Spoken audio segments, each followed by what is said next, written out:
the Honorable Minister of Skill, Professor Shri Jayant Malla Barua ji, Honorable Secretary Shiksha Sanskriti Uthan Nyas Shri Atul Kothari ji,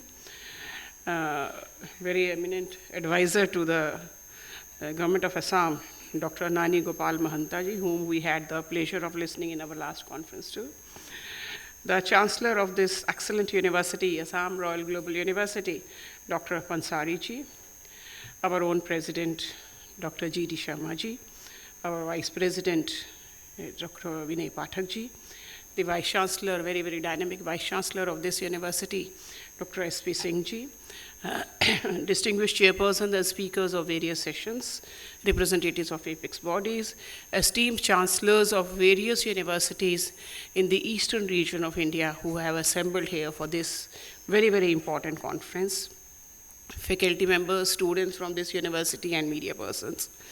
A very, very warm welcome to the AIU East Zone Vice Chancellors Conference on a theme which is very, very important, that is integrating Bharatiya knowledge system with the higher education. We normally say Indian knowledge systems or Bharatiya Gyan Parampara. So we have here itself integrated Bharatiya with knowledge systems, so Bharatiya knowledge system. So how to integrate Bharatiya knowledge system with the higher education. And first and foremost, I would like to thank the Chancellor and the Vice Chancellor of Assam Royal Global University for the excellent arrangements. They are preparing for this conference for almost 2 months, and the result is showing. I mean, the type of infrastructure you have, the type of love and affection you have, the type of caring you have taken care of each and every Vice Chancellor, including the sports events which were held yesterday for the Vice Chancellors. So excellent arrangement. Thank you very much for hosting the conference and hosting it in a very, very excellent manner. This conference is on integrating Bharatiya knowledge system with higher education. This is something, I think when I am talking of Bharatiya knowledge system, I should be speaking in Hindi, not in English, because that is the first step of integrating Bharatiya knowledge system. तो हिंदी में बात करती हूँ. I hope कि everybody understands Hindi over here. Hindi में बात करती हूँ. इस कॉन्फ्रेंस से पहले थोड़ा सा AIU के बारे में बताना चाहूँगी. Association of Indian Universities, of course, many of you would be knowing.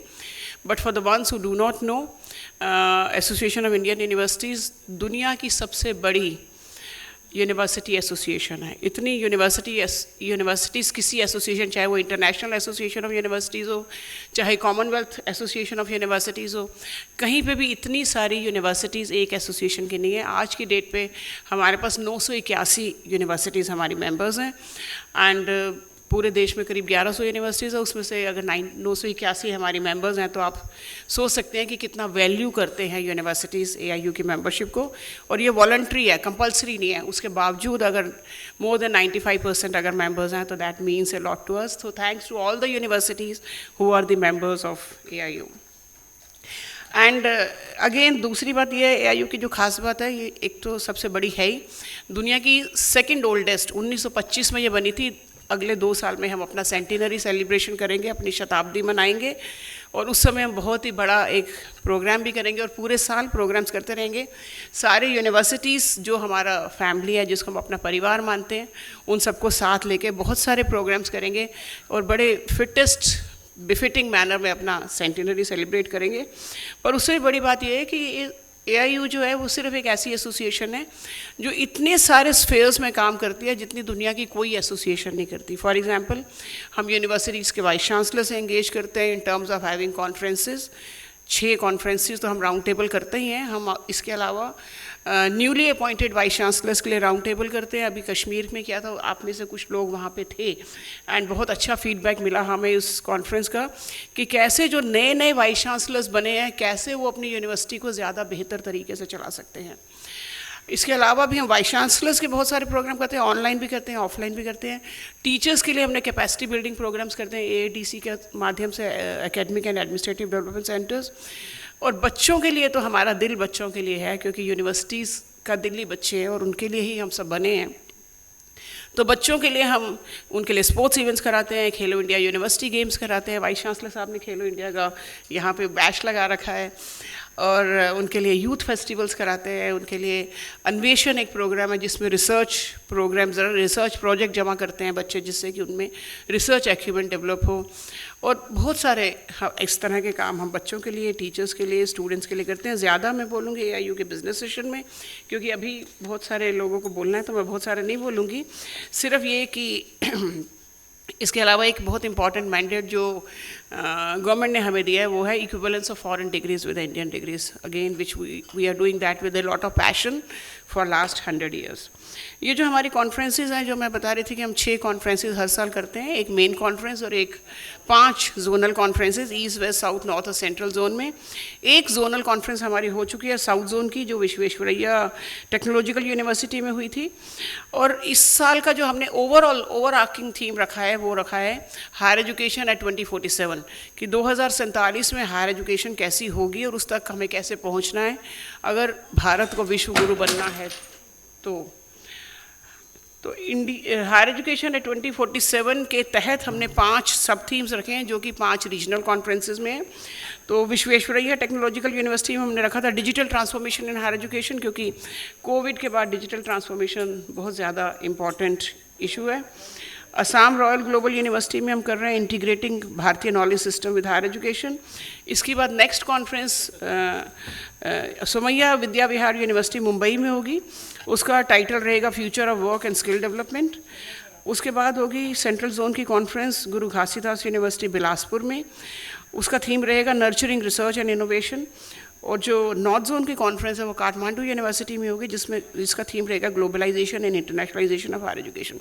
और ये जो काठमांडू वाली कॉन्फ्रेंस है, नॉर्मली वैसे तो ये नॉर्थ जोन कॉन्फ्रेंस है, पर इस पर्टिकुलर कॉन्फ्रेंस में हम एक एजुकेशन फेयर लगाने चाह रहे हैं, जिसमें हम पूरे देश की यूनिवर्सिटीज़ को आमंत्रित करेंगे कि अगर आप आके अपना स्टॉल लगाना चाहते हैं, स्पेशली नेपाल के बच्चों को अपनी यूनिवर्सिटी में अट्रैक्ट करने के लिए, क्योंकि फॉरेन स्टूडेंट्स को यूनिवर्सिटीज़ में सब यूनिवर्सिटीज़ चाहती हैं कि हमारे पास फॉरेन स्टूडेंट्स हो, और इंसिडेंटली नेपाल से सबसे ज़्यादा बच्चे हमारे देश में आते हैं। 25% ऑफ फॉरेन स्टूडेंट्स जो इंडिया में हैं वो नेपाल से हैं।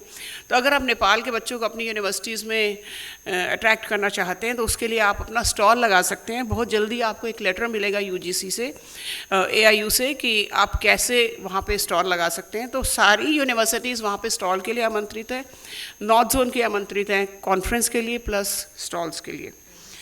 और मेन कॉन्फ्रेंस हम करेंगे ICFAI यूनिवर्सिटी हैदराबाद में, मार्च में करेंगे, अभी डेट डिसाइडेड नहीं है। उसका टाइटल होगा हायर एजुकेशन एट 2047। आज की कॉन्फ्रेंस के 3 इंपॉर्टेंट थीम्स हैं। एक है कि यूजिंग भारतीय knowledge system based approach for teaching learning for holistic development. India में हम हमेशा से ही हॉलिस्टिक डेवलपमेंट की बात करते रहे हैं, तो कैसे भारतीय नॉलेज सिस्टम को इंटीग्रेट करें आज के तरीके के से, पढ़ाई के आज के तरीके से, जिससे कि बच्चे का हॉलिस्टिक डेवलपमेंट हो। दूसरा है भारतीय knowledge system in sustainable development. India में हम सर्कुलर इकोनॉमी, सस्टेनेबल डेवलपमेंट, सतत विकास की हमेशा से ही बात करते रहे हैं, चाहे वो हमारी एग्रीकल्चरल प्रैक्टिसेस हों, चाहे जीने की शैली हो, चाहे वो नेचर के साथ रहने का हो। तो कैसे भारतीय नॉलेज सिस्टम को सस्टेनेबल डेवलपमेंट के लिए यूज़ करेंगे।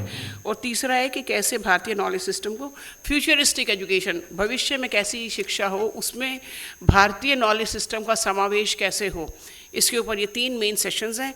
और बहुत हमारे जो एक्सपर्ट्स इस कॉन्फ्रेंस के लिए आए हैं, स्पेशली प्रोफेसर घंटी मूर्ति यहाँ पे हैं, जो कि गवर्नमेंट ऑफ इंडिया का जो IKS सेल है उसके चीफ हैं। तो इस तरह के जितने भी एक्सपर्ट्स हैं वो अपनी अपनी जो एरियाज़ हैं भारतीय नॉलेज सिस्टम के, अलग अलग एरियाज़ में जो काम कर रहे हैं उसमें वो महारत प्राप्त हैं। और मुझे आई एम वेरी श्योर कि जब ये कॉन्फ्रेंस ख़त्म होगी तो आप लोग को भारतीय नॉलेज सिस्टम का एक अलग ही विजन आपके दिमाग में होगा, और उसको आप अपनी अपनी यूनिवर्सिटीज़ में, अपने अपने करिकुलम में, अपने अपने रिसर्च में, अपने अपने प्रोजेक्ट्स में और यूनिवर्सिटी की वर्किंग में आत्मसात करेंगे। इसके साथ ही एक बार फिर से धन्यवाद और आप सबका बहुत बहुत स्वागत। Thank you.